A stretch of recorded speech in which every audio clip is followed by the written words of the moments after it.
السلام علیکم ورحمۃ اللہ وبرکاتہ۔ اعوذ باللہ من الشیطان الرجیم، بسم اللہ الرحمن الرحیم۔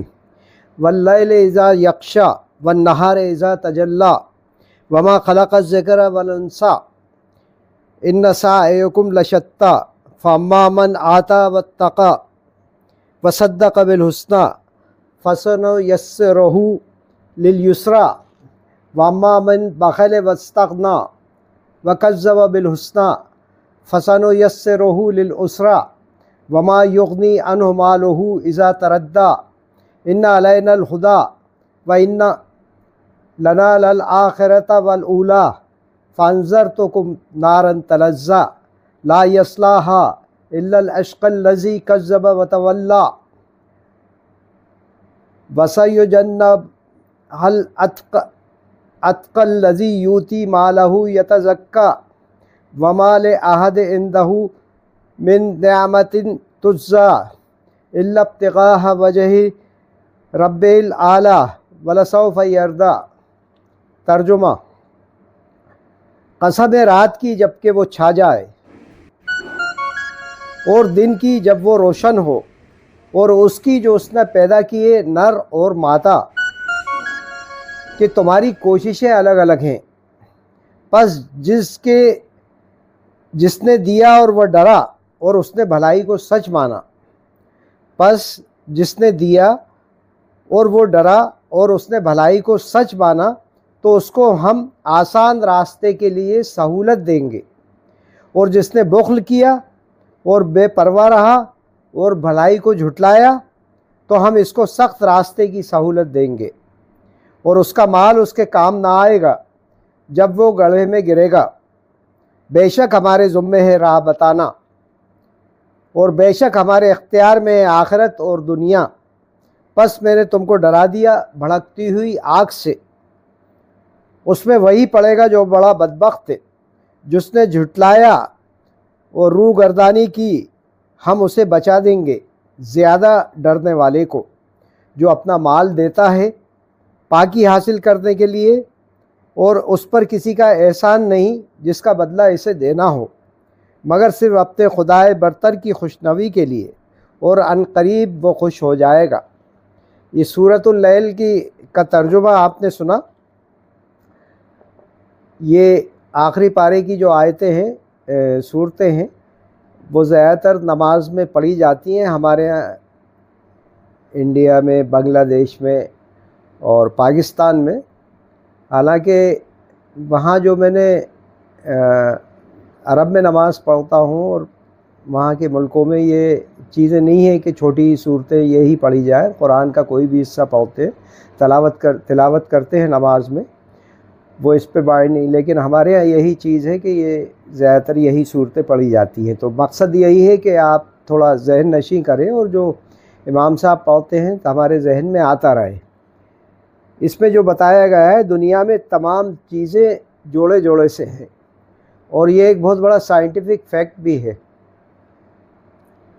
آج ہمارے درمیان میں ایک چیز آ گئی ہے کہ جہاں کوئی نئی انوینشن ہوئی یا کوئی بھی چیز کے بارے میں پتہ لگا تو ہمارے یہاں کے عالم، مولوی اور جو بھی انٹلیکچوئل کلاس ہے، وہ یہ ثابت کرنے میں لگ جاتی ہے کہ یہ ہمارے قرآن میں بھی ہے، اس میں یہ کہا گیا اور پہلے 1500 سال پہلے بتا دیا گیا۔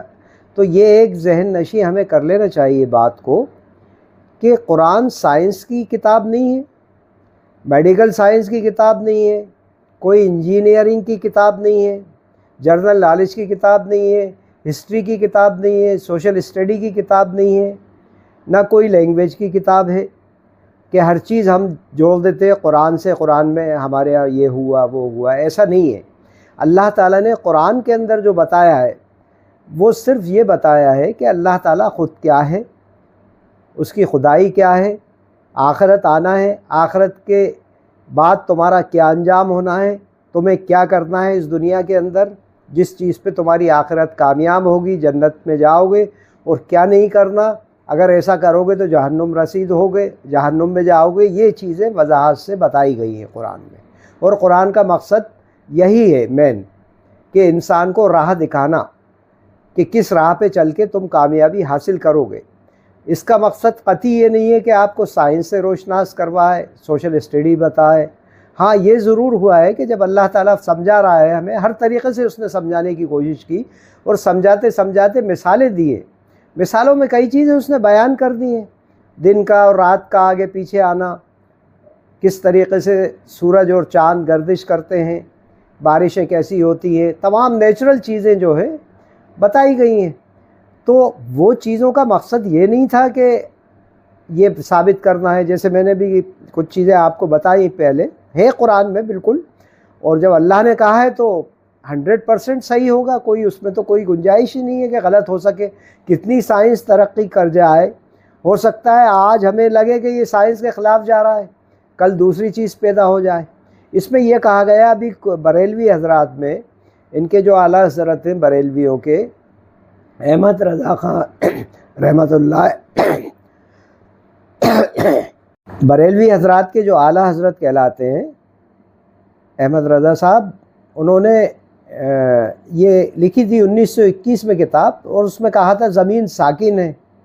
تو آج کے جتنے بھی علماء ہیں بریلوی مسلک سے تعلق کرنے والے، وہ اس پہ ثابت کرنے پہ لگے ہوئے ہیں کہ زمین ساکن ہے، قرآن میں بھی آیا ہے، اور تمام چیزوں میں یہ باتیں کرنا ثابت کر رہا ہے۔ اور قرآن میں یہ چیز نہیں ہے، قرآن میں تو یہ بتایا گیا ہے کہ یہاں پر ہر چیز گردش کر رہی ہے، سورہ یاسین میں بھی ہے، دوسری جگہ بھی ہے کہ ہر چیز گردش میں ہے، سورج گردش میں ہے، چاند گردش میں ہے، تمام سیارے گردش میں ہے، یہ بتایا گیا۔ کہیں کوئی یہ نہیں کہا گیا کہ زمین ساکن ہے۔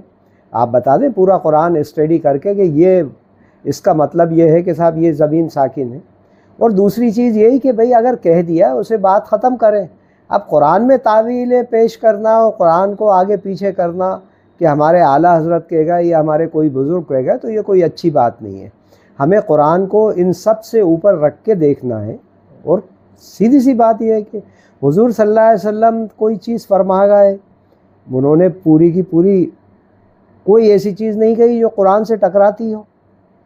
یہ تو آپ کے جو بزرگ ہیں وہی کہتے ہیں، انہوں نے کچھ ایسی چیزیں کر دیں۔ ہوتا کیا تھا کہ 600 سال پہلے، 800 سال پہلے، 1000 سال پہلے سائنس نے اتنی ترقی کی نہیں تھی، کچھ چیزوں کا بالکل واضح نہیں تھی۔ جیسے کہا گیا، میں نے آپ کو بتایا کہ جو ایمبریونک ڈیولپمنٹ ہے اس کا نقشہ اس میں جو کھینچا گیا، کس طریقے سے بچے کا ڈیولپمنٹ ہوتا ہے اور پیٹ کے اندر کیا کیا چیزیں بنتی ہیں، شروع میں جونک کی شکل اختیار کرتا ہے اور وہ سب چپکا رہتا ہے، اور کس طریقے سے اس کا ڈیولپمنٹ ہوتا ہے، یہ سب چیزیں اس میں کوئی وضاحت سے نہیں، ایک سرسری طور پہ بتا دیا گیا۔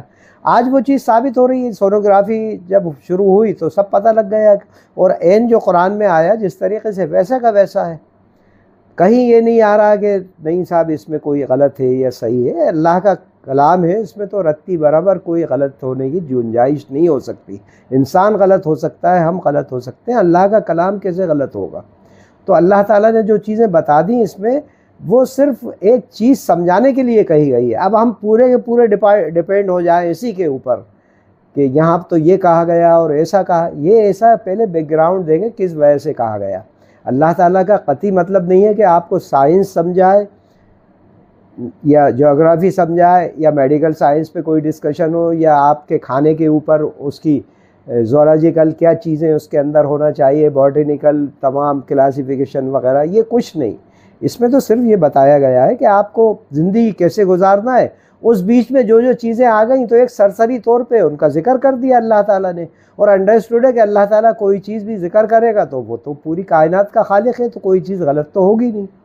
اب اس سے ثابت کرنا قرآن سے یہ چیزیں تو یہ مناسب نہیں ہے۔ قرآن کو الگ رکھیں، اور سائنسی جو بھی آج کچھ کہہ رہی ہے سائنس، 100 سال بعد کچھ کہتی ہے۔ ڈارونس کی تھیوری 100 سال پہلے کتنا غدر ہوا تھا، آج وہی تھیوری غلط ہو رہی ہے۔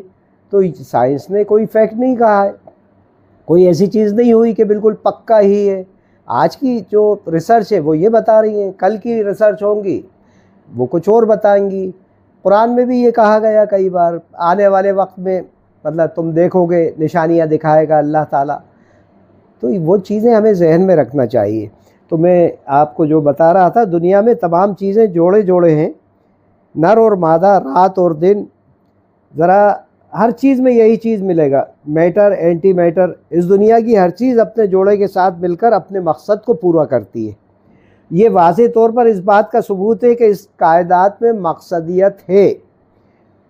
ایسی بامقصد کائنات میں یہ ناممکن ہے کہ یہاں اچھا عمل اور برا عمل دونوں بالکل یکساں ہو جائیں اور یکساں انجام پر ختم ہوں۔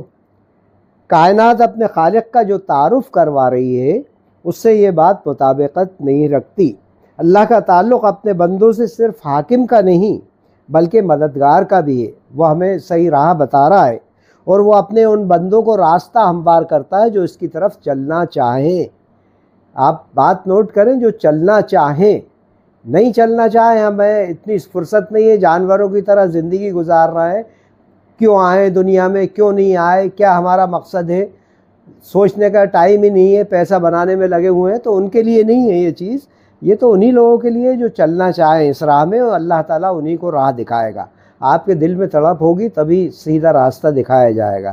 اس کے برعکس جو لوگ سرکشی کا راستہ اختیار کریں گے وہ انہیں سرکشی کے راستے پر دوڑنے کے لیے کھلا چھوڑ دیتا ہے۔ ظلم کے راستے پہ، تمام چیزوں پہ کرو جو کر سکتے ہو تم، تمام ڈھیل دے دی جاتی ہے۔ ہم چلاتے ہیں صاحب اللہ تعالیٰ کا انصاف، اللہ تعالیٰ کی یہ چیزیں اور وہ چیزیں، کب ہوگا کیا ہوگا۔ اللہ تعالیٰ کا یہ کوئی پلاننگ ایسی نہیں ہے۔ آپ قرآن کی اسٹڈی کریں، سب چیزیں سمجھ میں آ جائیں گی، ایک ایک چیز آپ کو عیاں ہو جائے گی کہ اللہ تعالیٰ کی پلاننگ کیا ہے کائنات بنانے کی، آپ سے کیا چاہتا ہے وہ۔ سیدھے سے کئی جگہ کہہ دیا گیا بھئی جنوں کو اور انسانوں کو میں نے اپنی عبادت کے لیے پیدا کیا ہے۔ اب ہم عبادت کی بات ہی نہیں کر رہا ہے، کہیں کھڑے ہی نہیں ہو رہا ہے اور دوسری چیزوں میں لگے ہوئے ہیں، تو آپ کو ہدایت کیسے ملے گی؟ جب آپ مسجد کی طرف جاؤ گے، جب آپ نماز پڑھو گے، اللہ کے سامنے جھکو گے، تبھی تو اللہ ہدایت دے گا آپ کو۔ وآخر دعوانا ان الحمد للہ رب العالمین۔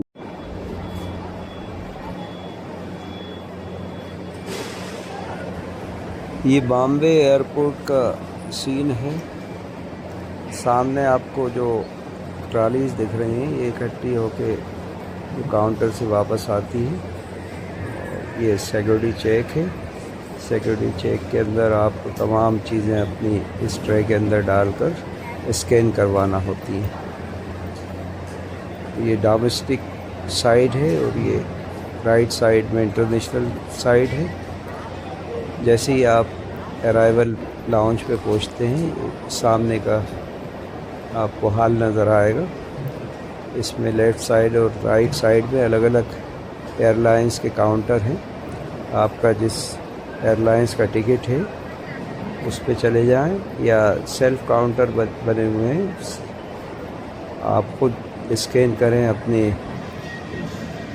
ویزا اور پاسپورٹ اسکین کر کے آپ کا بیگ ڈراپ بھی ہو جاتا ہے آٹومیٹک، اور آپ کو بورڈنگ پاس بھی پرنٹ ہو کے آ جاتا ہے کیوسک پہ سے۔ اس سے بہتر ہے کہ آپ گھر سے ہی بورڈنگ پاس نکال کے چلیں ویب چیک ان کے ذریعے۔ یہ وہاں کی مسجد تھی جہاں میں نے نماز پڑھی تھی پچھلی دبئی میں، اور آتے وقت کا ایک تھوڑا سا سین اس میں اٹیچ ہے۔